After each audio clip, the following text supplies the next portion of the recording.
عجیب و غریب جزیرہ اور انسان۔ میرا نام سندباد ہے، لیکن سمندروں میں کثرت سے سفر کرنے کی وجہ سے لوگ مجھے سندباد جہازی بھی کہتے ہیں۔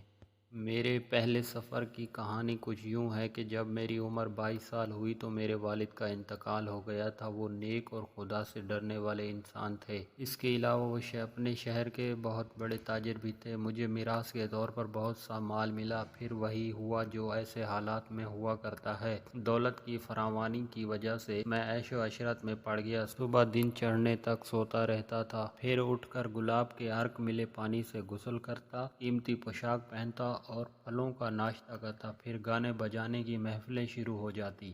میری یہ حالت دیکھ کر بہت سے خوشامدی اور مفت خور دوست میرے گھر گرد اکٹھے ہو گئے۔ ان کا مقصد دن رات میری تعریفیں کر کے مفت روٹیاں کھانا تھا۔ میں نے بھی سخاوت کا حق ادا کیا اور دونوں ہاتھوں سے دولت خوب لٹائی۔ رفتہ رفتہ میں امیر سے غریب ہونے لگا۔ جب میرے حالات کمزور ہوئے تو دوست و احباب ادھر ادھر ہونے لگے۔ میں ان سب کی بے وفائی پر حیران رہ گیا۔ پھر ایک دن مجھے خیال آیا کہ یوں اپنی دولت کو ضائع کرنا درست نہیں۔ گھر میں بیٹھ کر کھاؤں تو قارون کا خزانہ بھی ختم ہو جاتا ہے۔ چنانچہ سوچا کہ جو دولت باقی رہ گئی اس سے تجارت میں لگانا چاہیے اور جو نفع حاصل ہوا اس سے گھر چلانا چاہیے۔ اگلے دن میں نے اپنا مال و اسباب بیچا اور دوسرے تاجروں کے ساتھ اپنے شہر کی بندرگاہ سے بصرہ کی طرف روانہ ہو گیا۔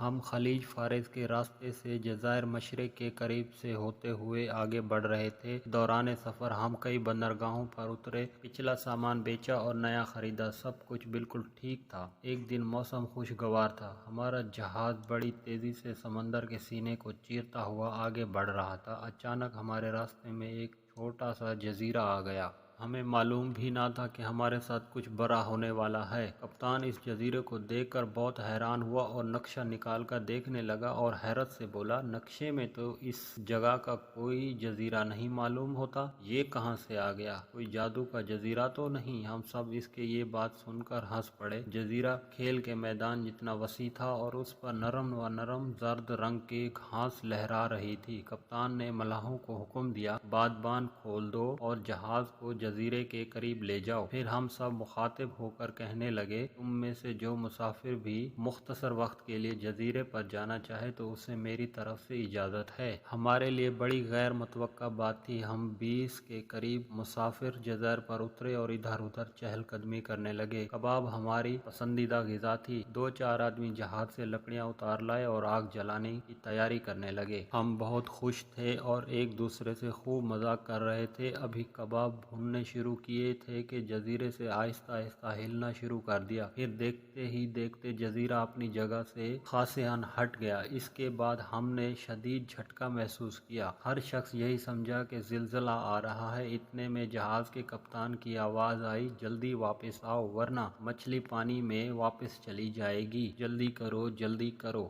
دوستو، وہ جزیرہ نہیں تھا بلکہ ایک بہت بڑی مچھلی تھی جو دھوپ میں سینکنے کے لیے سمندر کی سطح پر آئی ہوئی تھی۔ مسافروں میں سے جو تیز رفتار تھے وہ تیر کر جہاز پر پہنچ گئے، کچھ درمیان میں ڈوبنے لگے اور میں تو ابھی مچھلی کی پشت پر ہی تھا کہ اتنے میں اس مچھلی نے پانی میں ڈبکی لگانا شروع کر دی۔ بڑا عجیب منظر تھا۔ مچھلی آہستہ آہستہ نیچے لہروں میں جا رہی تھی اور میرے چاروں طرف پانی بلند ہو رہا تھا۔ کسی کے وہم و گمان میں بھی نہ تھا کہ جزیرہ نہیں بلکہ مچھلی ہے۔ مجھے اور تو کچھ سمجھ نہیں آیا۔ میں نے جلدی سے لکڑی کا ایک بڑا ٹکڑا لیا اور جلانے کی غرض سے جزیرے پر لایا گیا تھا۔ آخر جو منظر میں نے دیکھا یہ تھا کہ ملاحوں کا شور غل برپا تھا اور جہاز مجھ سے دور ہوتا جا رہا تھا۔ اتنی بڑی مچھلی کے پانی میں غوطہ لگانے کی وجہ سے پانی میں بھوپال سا آ گیا۔ سخت گھبراہٹ کا وقت تھا۔ میں نے مضبوطی سے لکڑی کو اپنے دونوں بازوؤں میں لیے جا رہا تھا اور بازو میں لے لیا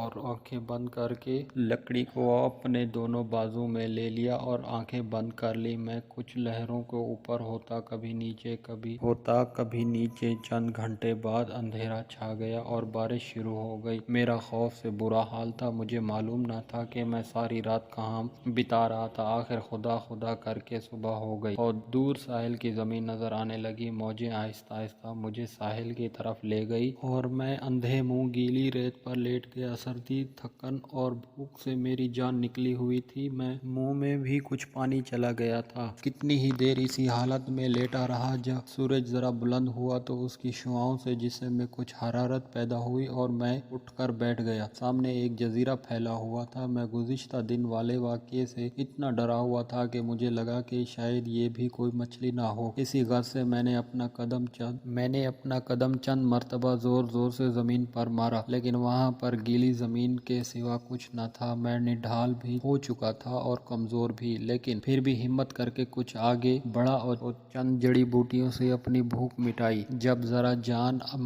जान आई तो चल फिर कर जजीरे का जायज़ा लेने लगा। जजीरे के दरमियान घास का एक मैदान था जहाँ चंद हबशी घोड़े चरा रहे थे। मुझे देखकर उन्होंने नारा लगाया और दौड़कर मेरे करीब आ गए। ये 4-5 लंबे कद के मजबूत जिस्मों वाले लोग थे। इनका रंग सियाह और दांत सफ़ेद थे। वो मुझसे किसी अजनबी ज़बान में बात करने लगे। पहले तो मैंने इशारों में जवाब देने की कोशिश की। जब इनके समझ में ना आई, तंग आकर अरबी में कहा, तुम कौन हो? एक बूढ़ा हबशी आगे बढ़ा और मुझे अरबी में जवाब देने लगा, यही तो हम तुमसे पूछ रहे हैं कि भाई तुम कौन हो और इस जजीरे पर कैसे आए। मैंने उन्हें अपनी सारी कहानी सुना दी। वो मेरे साथ बड़े एहतराम से पेश आए और अपने खैमे में जाकर खाना खिलाया। फिर कहने लगे, नौजवान, तुम दिल मजबूत रखते हो। तुम एक रहम दिल बादशाह के मुल्क में हो। हम सब उसके गुलाम हैं और रोजाना यहाँ शाही घोड़े चराने लाते हैं। हम तुम्हें दरबार में पेश करेंगे। बादशाह तुम्हें देखकर यकीनन बहुत खुश होगा। ये सुनकर मेरी हिम्मत और बढ़ गई। पिछले वाक़यात का खौफ जरा दूर हुआ। मैंने इनका शुक्रिया अदा किया। शाम को वो मुझे शाही महल में ले गए जो आबादी के दरमियान में बना हुआ था। अगले दिन मैं बादशाह के सामने हाजिर हुआ। बादशाह ने मेरी कहानी सुनकर मुझे तसल्ली दी और कहा, तुम मेरे मेहमान हो, जब तक चाहो यहाँ रहते हो। इसके बाद बादशाह ने हुक्म दिया कि शाही मेहमान की हैसियत से मेरा मुकम्मल ख्याल रखा जाएगा। चुनांचे मैं जिंदगी के बाकी दिन वहाँ गुजारने लगा। हर वक्त मायूस होकर और गमगीन रहने लगा, क्योंकि जो कुछ मेरे पास था वो भी ज़ाया हो गया और घर वाले भी बहुत चटपट गए। इसी जजीरे पर एक बंदरगाह थी जहाँ सारी दुनिया से तिजारत जहाज आते जाते थे। बंदरगाह इतनी बड़ी थी कि लोगों के हजूम की वजह से हर वक्त मेले का समा रहता था। मैं अक्सर औकात वहाँ चला जाया करता था और कुछ वक्त गुजर कर वापस चला आता था। एक दिन मैं दोपहर के वक्त वहाँ खड़ा था कि एक जहाज आकर रुका। मलाहों ने लंगर डाल दिया और तिजारती सामान उतारना शुरू कर दिया। ताजिर अपना सामान वसूल करके गोदामों में जाने लगे। अचानक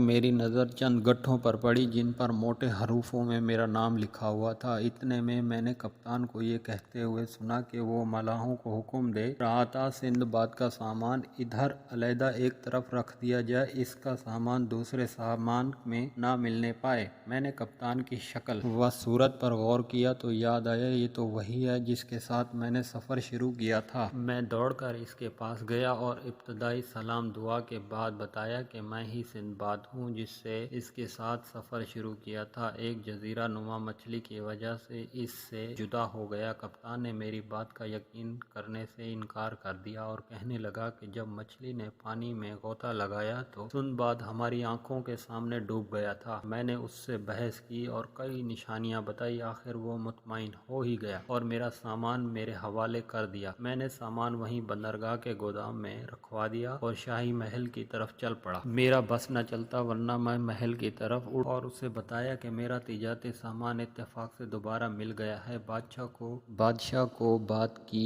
खबर मिली तो वो भी खुश हुआ और मेरे लिए नेक ख्वाहिशात का इजहार किया। उसके बाद मैं चंद दिन मजीद उस जजीरे पर रखा, फिर बादशाह से इजाज़त लेकर रुखसत हुआ। उसने तोहफे तोहफ़ देकर मुझे रवाना किया। इसके बाद मैं रास्ते में कई बंदरगाहों पर उतरा, अपना पुराना माल बेचा और नया खरीदा। एक तवील मुद्दत के बाद मैं अपने शहर वापस लौटा। जब घर पहुंचा तो कबीले वालों ने मेरा इस्तकबाल किया और खैर मुकद्दम किया। एक बहुत बड़ी ज़ियाफ़त भी की। मेरे साथ तिजारती सामान के तौर पर संदूल की लकड़ी, मोर और बरगद के मर्तबा, लौंग, दालचीनी, गुलाब के अतरियात, काफूर, सोने चांदी के जेवरात, रेशम व हरीर के कीड़े और बहुत से जवाहरात थे। ये सारा सामान हमारे शहर में हाथों हाथ लिया गया। मुझे तिजारत में तकरीबन 1 लाख सोने के सिक्कों का नफ़ा हुआ। मैंने एक बाग ख़रीदा और इसमें एक आलीशान मकान बनवाया। इसकी तरह आराम व सुकून की ज़िंदगी गुजारने लगा। जल्द ही मैं माजी की सारी तकलीफ़ें और मसाइब भूल गया और खुशी खुशी रहने लगा। दोस्तों, वीडियो अच्छी लगे तो लाइक और सब्सक्राइब ज़रूर कर देना।